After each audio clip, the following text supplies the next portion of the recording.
कौन सी स्त्री के भाग्य में पुत्र नहीं होता है। एक बार माता लक्ष्मी क्षीर सागर में भगवान विष्णु के पैर दबा रही थी।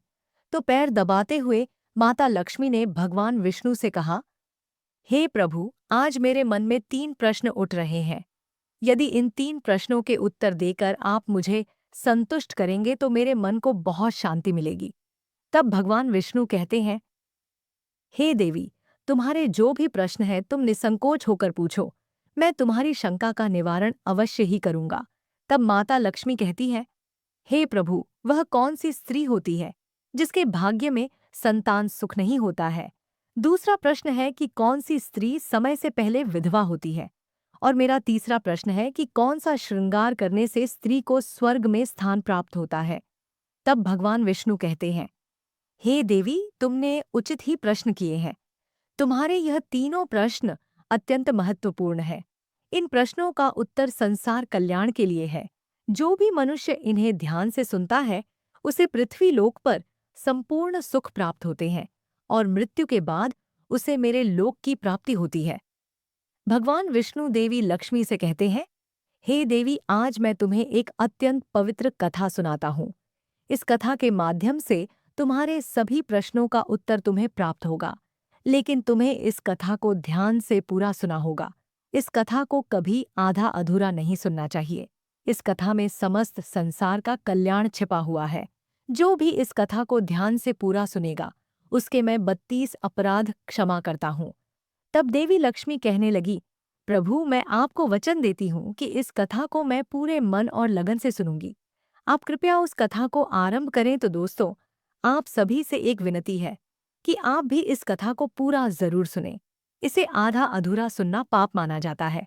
कथा शुरू करने से पहले कमेंट में जय मां लक्ष्मी और जय श्री हरि विष्णु अवश्य लिखें। साथ ही वीडियो को लाइक करना ना भूलें। तो चलिए आरंभ करते हैं। भगवान विष्णु कहते हैं, हे देवी, एक समय की बात है। मध्य देश में एक छोटा सा नगर था। उस नगर में एक सेठ रहता था। उस सेठ के 2 पुत्र थे और सेठ के दोनों बेटों का विवाह भी हो चुका था। सेठ के घर में किसी चीज की कोई कमी नहीं थी, किंतु सेठ की पत्नी का स्वभाव अत्यंत दुष्ट था। सेठ की पत्नी और सेठ के बड़े बेटे की पत्नी दोनों का ही स्वभाव दुष्ट था। सेठ की पत्नी अपनी बड़ी बहू का तो बहुत लड़ी प्यार करती थी, किंतु छोटे बेटे की पत्नी के साथ बुरा व्यवहार करती थी। घर की सबसे छोटी बहू अर्थात छोटे बेटे की पत्नी बहुत अच्छे स्वभाव की, ईश्वर पर श्रद्धा रखने वाली पतिव्रत नारी थी। वह अकेले ही घर का सारा काम किया करती थी और गृह कार्य में दक्ष थी। इतना अच्छा स्वभाव होने के बावजूद भी उसकी सास उसके साथ बुरा व्यवहार करती थी, उसका हमेशा अपमान करती थी। इसके पीछे का कारण बस इतना था कि बड़ी बहू को एक पुत्र था और छोटी बहू ने पुत्री को जन्म दिया था। पुत्री को जन्म देने के कारण सेठ की पत्नी अपनी छोटी बहू को बार बार ताना मारा करती थी, लेकिन वह बेचारी कर भी क्या सकती थी। जो भाग्य में लिखा होता है उसके साथ वही होता है। भगवान विष्णु कहते हैं, हे देवी, अब मैं तुम्हें छोटी बहू की कहानी सुनाता हूँ। इससे तुम्हें पहले प्रश्न का उत्तर प्राप्त हो जाएगा कि कौन सी स्त्री को पुत्र प्राप्ति नहीं होती है। हे देवी, सेठ की जो पत्नी थी वह पहले से ही दुष्ट और कुटिल स्वभाव की थी। उससे उसकी सास भी परेशान थी। सेठ की पत्नी अपनी छोटी बहू को सबसे ज्यादा दुख देती थी। छोटी बहू का नाम था सुकन्या और सुकन्या को सताने में उसकी सास को बहुत आनंद आता था। सुकन्या बेचारी रोज सुबह ब्रह्मा मुहूर्त में जाकर अपने घर के काम करती थी और दिन भर काम करने के बाद उसे रात्रि को ही सोने को मिलता था। इतना होकर भी सेठ की पत्नी अपनी छोटी बहू से द्वेष करती थी। जब छोटी बहू झाड़ू लगाती तो उसकी सास आकर उसे ताना मारती थी कि तेरे हाथ में जान नहीं है क्या, तू जल्दी जल्दी झाड़ू लगा। मैं मंदिर जा रही हूँ। मेरे लौट कर आने से पहले तू भोजन बनाकर तैयार रखना और आते ही मैं उस भोजन को ग्रहण करूंगी और सुन, अन्न का एक दाना भी बर्बाद ना हो पाए। बेचारी सुकन्या चुपचाप अपनी सास का अत्याचार सहन करती थी और उसकी सास की हर आज्ञा का बड़ी ही विनम्रता से पालन करती थी। फिर छोटी बहू खाना बनाते हुए सोचने लगी कि मैं घर का इतना काम करती हूँ, लेकिन फिर भी मैं चैन की सांस नहीं ले पाती हूँ। मेरी सासू माँ किसी न किसी बात को लेकर मुझे ही ताना मारती रहती है। पता नहीं कब उनकी ताना देने की आदत जाएगी। सुकन्या इतना सोच ही रही थी कि तभी घर के दरवाजे पर खटखटाने की आवाज सुनाई दी। छोटी बहू ने सोचा, अभी तो भोजन तैयार भी नहीं हुआ है। लगता है मेरी सासू माँ आज जल्दी लौट गई। अब वह फिर से सताना मारेगी। तब सुकन्या ने दरवाजा खोला तो उसने देखा कि द्वार पर एक सन्यासी खड़ा हुआ है। वह सन्यासी सुकन्या से कहने लगा, बेटा सदा सुहागिन रहो। तुम इस सन्यासी के लिए कुछ भोजन का दान करो। हे पुत्री, मुझे बड़ी भूख लगी है। सब सुकन्या ने सोचा, अगर मैं इस सन्यासी को भोजन करा दूं और इतने में मेरी सांस आ गई तो मेरी खैर नहीं। कुछ देर तक विचार करने के बाद सुकन्या ने सोचा, यदि मैं सासू माँ के ताने के डर से इस सन्यासी को भोजन नहीं कराऊंगा, मुझे महापाप लगेगा। मेरा सारा पुण्य नष्ट हो जाएगा। इतना सोचकर सुकन्या ने उस सन्यासी को घर के अंदर बुला लिया। अतिथि धर्म का पालन करते हुए सुकन्या उस सन्यासी को भोजन कराने लगी। उतने में ही उसकी सास घर पर आ पहुंची और उस सन्यासी को घर के अंदर भोजन करते हुए देखकर उसे बहुत गुस्सा आ गया। वह चिल्लाते हुए सुकन्या से कहने लगी, यहाँ पर क्या किसी का भंडारा या दावत नहीं चल रही है, जो तू राह चलते भीखमंगों को घर में बिठाकर खिला रही हो। सुकन्या ने अपनी सास से बड़ी विनती की, लेकिन सुकन्या की सास ने बहू की एक नहीं सुनी और उसकी सास ने उस सन्यासी को घर से बाहर निकाल दिया और उसके भोजन को उठाकर कचरे में फेंक दिया। उसके बाद वह सास सुकन्या पर गुस्सा करने लगी। अरे दुष्ट औरत, मैंने तुझे कहा था कि अन्न का एक ना भी बर्बाद नहीं होना चाहिए, लेकिन तूने क्या किया? उस भिखमंगा को इतना सारा भोजन दे दिया। सुकन्या डरते डरते बोली, सासू माँ, मैंने सन्यासी को अपने हिस्से का भोजन दिया है। इसमें आखिर इतना गुस्सा होने की क्या बात है? द्वार पर आए अतिथियों को कभी खाली हाथ नहीं भेजते हैं, ऐसा शास्त्र कहते हैं। फिर सुकन्या की सास ने उसे बहुत डांटा।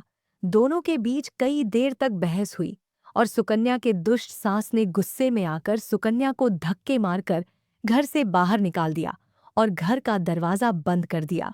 सुकन्या देर तक घर के मुख्य द्वार के सामने खड़ी रही और बाहर से अपनी सास को आवाज देने लगी। सुकन्या की सास ने एक नहीं सुनी और उसे घर के अंदर आने नहीं दिया। फिर सुकन्या दुखी और उदास होकर अपने मायके के लिए निकल गई। मायके जाने के रास्ते में बहुत बड़ा जंगल पड़ता था। सुकन्या भूखी प्यासी रहकर उस जंगल के रास्ते पर से चलने लगी। तभी उसी समय अचानक जोर जोर से बादल गरजने लगे और मूसलाधार बरसात होने लगी। बारिश से बचने के लिए सुकन्या एक वृक्ष के नीचे जाकर खड़ी हो गई। वहां पर सुकन्या ने देखा कि पेड़ के नीचे में कोटर बना हुआ है। फिर वह बिना देरी किए जल्दी से उस कोटर में घुस गई। कोटर में जाने के बाद सुकन्या ने देखा कि अंदर कोई साधु महात्मा बैठे हैं। वह सन्यासी कोई और नहीं, बल्कि भगवान विष्णु ही साधु का रूप धारण करके बैठे हुए थे। जब उस साधु ने उस सुकन्या को देखा तो बोले, हे पुत्री, तुम इस घने जंगल में अकेले क्या कर रही हो? रोना बंद करो, मैं तुम्हारे बारे में सब कुछ जानता हूँ। तुम्हारे ससुराल वाले अत्यंत दुष्ट स्वभाव के हैं और वे तुम्हें बहुत दुख देते हैं। इसका कारण केवल बस इतना है कि तुम्हें पुत्र की प्राप्ति नहीं हुई है।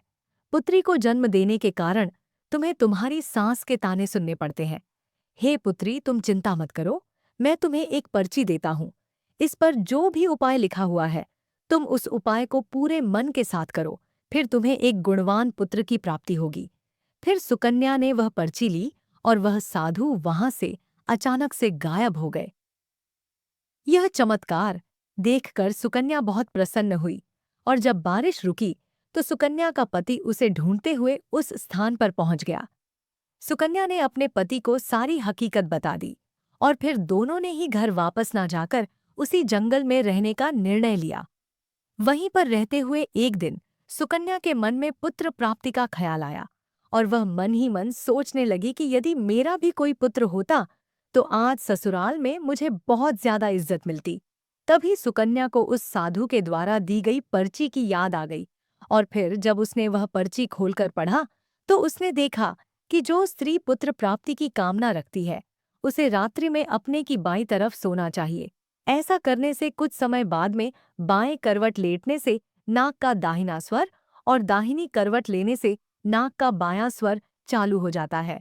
फिर जब पुत्र की इच्छा हो तो उस स्थिति में मिलन से पहले यह निश्चित कर लेना चाहिए कि पुरुष का दायां स्वर चलने लगे और स्त्री का बायां स्वर चलने लगे और उसी समय पर गर्भधान किया जाना चाहिए। ऐसा करने से निश्चित ही पुत्र की प्राप्ति होती। इसके विपरीत नाक के स्वर चलने से पुत्र की प्राप्ति होती है। उस पर्ची में आगे लिखा हुआ था कि मासिक धर्म शुरू होने के बाद पहले 4 दिनों में पुरुष के साथ मिलन करने से पुरुष को रगड़ता प्राप्त हो जाता है और 5वीं रात्रि में मिलन करने से पुत्र की प्राप्ति पुत्री है तथा 6ठी रात्रि में मिलन करने से पुत्र रत्न की प्राप्ति होती है। 7वीं रात्रि में मिलन करने से बंध्या पुत्री होती है। 8वीं रात्रि में मिलन करने से बलशाली पुत्र की प्राप्ति होती है। 9वीं रात्रि में मिलन करने से सुंदर कन्या की प्राप्ति होती है तथा 10वीं रात्रि में मिलन करने से विद्वान और अतिश्रेष्ठ पुत्र की प्राप्ति होती है। 11वीं रात्रि में मिलन करने से सुंदरा आचरण वाली कन्या प्राप्त होती है। 12वीं रात्रि में मिलन करने से गुणवान पुत्र होता है। 13वीं रात्रि में मिलन करने से लक्ष्मी स्वरूपा पुत्री होती है। 6वीं रात्रि में मिलन करने से गुणवान बुद्धिमान तथा बलवान पुत्र होता है। फिर सुकन्या ने मासिक धर्म के बाद 14वीं रात्रि में अपने पति के साथ मिलन किया और उसके बाद गर्भ धारण किया। फिर दूसरे दिन सुकन्या का पति जंगल में लकड़ी काटने के लिए चला गया और सुकन्या घर पर पड़ी रही। फिर अचानक से तेज तूफान आया और सुकन्या की झोपड़ी उड़ गई। फिर सुकन्या दती हुई उसी पेड़ के कोटर में जाकर रुक गई जहां पर उसे वह साधु मिला था। सुकन्या वहां अपने पति की राह देख रही थी कि अचानक वहां पर 2 राक्षसी आ गई। वह राक्षसी अत्यंत मायावी थी। फिर उन्होंने उस कोटर के साथ पेड़ को उड़ाकर एक ऐसे स्थान पर चली गई जहां पर बहुत सारा सोना था। जब सुकन्या ने यह दृश्य देखा तो वह चौंक गई। सुकन्या पेड़ के कोटर में छिपी रही। जब वह राक्षसी भोजन की तलाश में गई तो सुकन्या ने उस स्थान पर से बहुत सारा सोना उठा लिया और उसे कोटर में भर लिया। जब वह राक्षसी लौट आई तो फिर से पेड़ पर बैठकर वे उस पेड़ को उड़ाकर उसी जंगल में आ गई। राक्षस के जाने के बाद सुकन्या वह सारा सोना लेकर अपने पति के पास चली गई और उसे वह सारा सोना दे दिया। फिर पति और सुकन्या दोनों अपने ससुराल को लौट गए। वहां जाकर उसने अपनी सास को वह सोना दे दिया और सारी हकीकत बता दी, जिसे सुनकर उसकी सास को बहुत गुस्सा आया और बोलने लगी, अरे मूर्ख औरत, तू बस इतना ही सोना लेकर आ गई? इतने सोने से क्या होगा? मैं होती तो बहुत सारा सोना लेकर आ जाती। फिर उसकी सास भी उस जंगल के कोटर में जाकर छिप गई और राक्षसों की राह देखने लगी। तभी वह 2 राक्षसी वहां पर आई और फिर उन्होंने उस कोटर को उड़ाकर एक बर्फीले पहाड़ पर ले गई। यह देख सास बहुत क्रोधित हो गई और बोलने लगी, यह कहाँ लेकर आई है? यहाँ तो बस बर्फ और मिट्टी है। तभी उन राक्षसों ने उसकी आवाज सुनी और देखा तो एक बूढ़ी औरत पेड़ के कोटर में छिपकर बैठी है। फिर उन्होंने उसको बाहर निकाला और उस बर्फीले पहाड़ पर फेंक दिया। जमीन पर गिरते ही उसकी मौत हो गई। इधर सुकन्या बड़े आनंद के साथ रह रही थी, लेकिन सुकन्या की सास कभी नहीं लौटी। तो सुकन्या ने जाकर उस कोटर में देखा तो वहां पर उसकी सासन ही थी। उसे समझ में आ गया कि लालच के कारण उसकी सास की मृत्यु हो गई। भगवान विष्णु कहते हैं, हे लक्ष्मी, जिस स्त्री को पुत्र प्राप्ति की कामना है उसे मैंने सुकन्या को दी हुई पर्ची में बताए गए उपाय जरूर करने चाहिए। तुम्हारा दूसरा प्रश्न यह था कि किस कारण से स्त्री जल्दी विधवा होती है। तो जो स्त्री अत्यधिक लालच करती है वह स्त्री जल्दी विधवा होती है, और जो स्त्री चरित्र का गहना पहनती है उसे मृत्यु के पश्चात स्वर्ग की प्राप्ति होती है। एक स्त्री को अपने चरित्र का त्याग कभी नहीं करना चाहिए। तो दोस्तों, इस प्रकार से भगवान विष्णु ने माता लक्ष्मी को यह कथा सुनाई थी। उम्मीद है आपको यह कथा पसंद आई होगी। वीडियो को लाइक जरूर करें और ऐसी ही और कथाओं को सुनने के लिए हमारे चैनल को सब्सक्राइब भी कर ले। जय श्री हरि विष्णु। धन्यवाद।